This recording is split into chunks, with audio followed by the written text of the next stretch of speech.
बिहार में छुट्टियों का माहौल है, लोग अपने अपने घरों में मौजूद हैं। लेकिन अचानक दो गंभीर घटनाओं ने पूरे बिहार के माहौल को बदल कर रख दिया। समस्तीपुर में बीजेपी के युवा नेता और पंचायत अध्यक्ष रूपक सहनी की गोली मारकर हत्या कर दी गई और बेगूसराय में जेडीयू के छात्र नेता सोनू कुमार राय की बदमाशों ने गोली मारकर हत्या कर दी। इन घटनाओं ने बिहार के कानून व्यवस्था और सुरक्षा पर गंभीर सवालिया निशान खड़े कर दिए हैं और राजनीतिक गलियारों में अब इस मामले को लेकर तीखी बहस शुरू हो गई है। देखा जाए तो इन घटनाओं ने कई सवाल खड़े कर दिए हैं।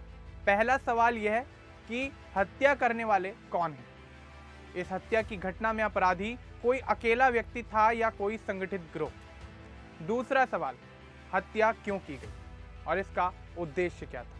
तीसरा सवाल, क्या इन घटनाओं के पीछे कोई राजनीतिक या सांप्रदायिक एजेंडा था? पुलिस इन सभी पहलुओं की जांच में जुटी हुई है, जिसमें सीसीटीवी फुटेज, घटनास्थल से मिले सबूत और चश्मदीदों के बयान शामिल। फिलहाल किसी भी तरह का ठोस निष्कर्ष निकलकर सामने नहीं आया है। दरअसल बात है 24 दिसंबर 2025 की, जब बिहार के डिप्टी सीएम सम्राट चौधरी ने अपराधियों को चेतावनी दी थी कि उनका काम अपराध और अपराधियों को खत्म करना है। उन्होंने कहा कि कुछ अपराधी बिहार छोड़कर भाग रहे हैं और जो बचे हुए हैं उन्हें 3 महीने में कंट्रोल कर लिया जाएगा। उनका यह बयान राज्य में कानून व्यवस्था के मुद्दों पर जनता और विपक्ष के बीच बहस का केंद्र बन गया।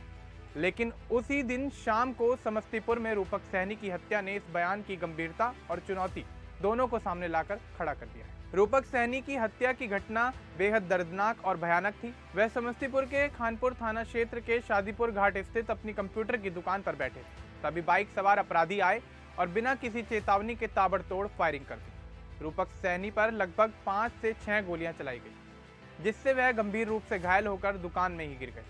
आसपास के लोग दहशत में आ गए और तुरंत उन्हें नजदीकी प्राथमिक स्वास्थ्य केंद्र ले जाया गया। डॉक्टरों ने उन्हें मृत घोषित कर दिया। घटना की खबर फैलते ही इलाके में अफरा तफरी का माहौल बन गया। पुलिस ने तुरंत मौके पर पहुंचकर जांच पड़ताल शुरू की। घटनास्थल से गोलियों के खोल और आसपास लगे सीसीटीवी फुटेज को कब्जे में लिया गया। फॉरेंसिक टीम और तकनीकी टीम को सूचना दी गई ताकि घटना के सभी पहलुओं की जांच की जा सके। डीएसपी संजय कुमार ने बताया कि मृतक का नाम रूपक सहनी है और उम्र लगभग 23 से 24 वर्ष थी। उन्होंने कहा कि परिजन फिलहाल बयान देने के लिए तैयार नहीं है। पुलिस ने आश्वासन दिया कि जांच पूरी होगी और अपराधियों को किसी भी हाल में बख्शा नहीं जाएगा। उसी दिन बिहार के बेगूसराय जिले में जेडीयू छात्र नेता सोनू कुमार राय पर हमला हुआ। सोनू, जो साहेबपुर कमाल थाना क्षेत्र के रहुआ गांव के निवासी हैं, सुबह अपने घर से जिम जाने के लिए निकले थे।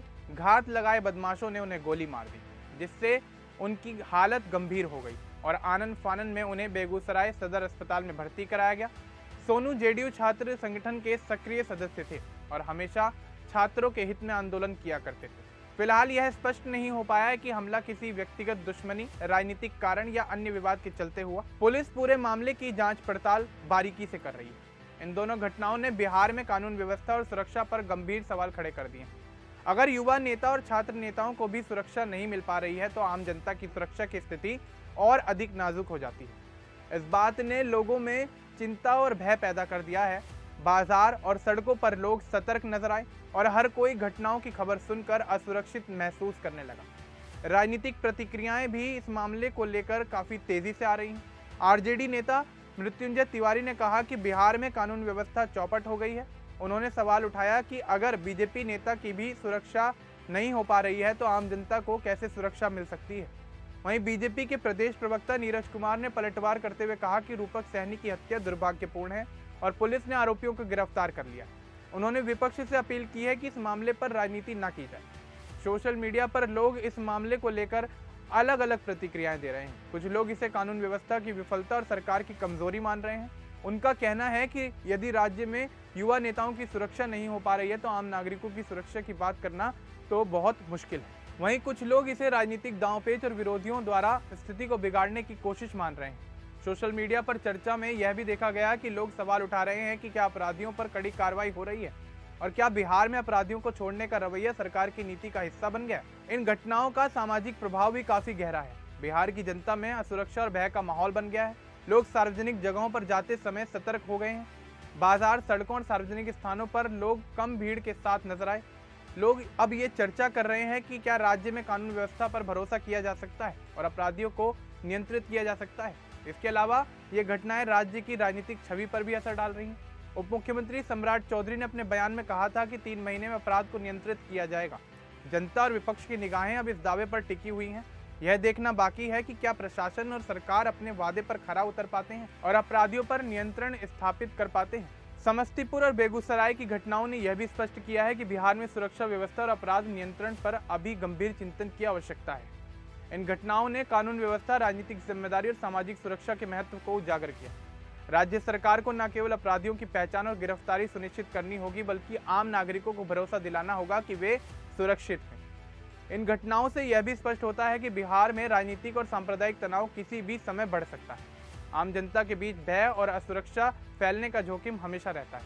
ऐसे में प्रशासन और पुलिस की जिम्मेदारी बढ़ जाती है कि वे घटनाओं की तुरंत जांच करें, दोषियों को सजा दिलाएं और जो विक्टिम हैं उनको लेकर कोई बड़ा कदम उठाएं। इस पूरी स्थिति ने समाज में एक संदेश भी छोड़ा है कि बिहार में कानून व्यवस्था पर निगरानी और नियंत्रण की आवश्यकता है। राज्य सरकार और प्रशासन को यह सुनिश्चित करना होगा कि युवा नेता, छात्र नेता और आम नागरिक सुरक्षित रहें।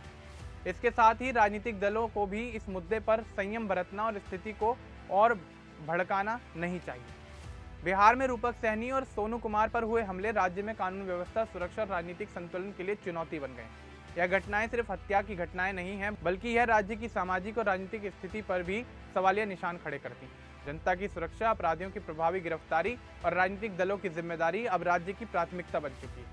यदि प्रशासन, पुलिस और राजनीतिक नेतृत्व मिलकर स्थिति को नियंत्रित करने में असफल रहते हैं तो बिहार में कानून व्यवस्था की स्थिति और भी ज्यादा नाजुक हो सकती है। इस पूरे मामले को लेकर आपका क्या कुछ कहना है, हमें कमेंट बॉक्स में जरूर बताएं। बाकी इस तरह की और अपडेट्स के लिए हमारे चैनल को सब्सक्राइब करना ना भूलें। धन्यवाद।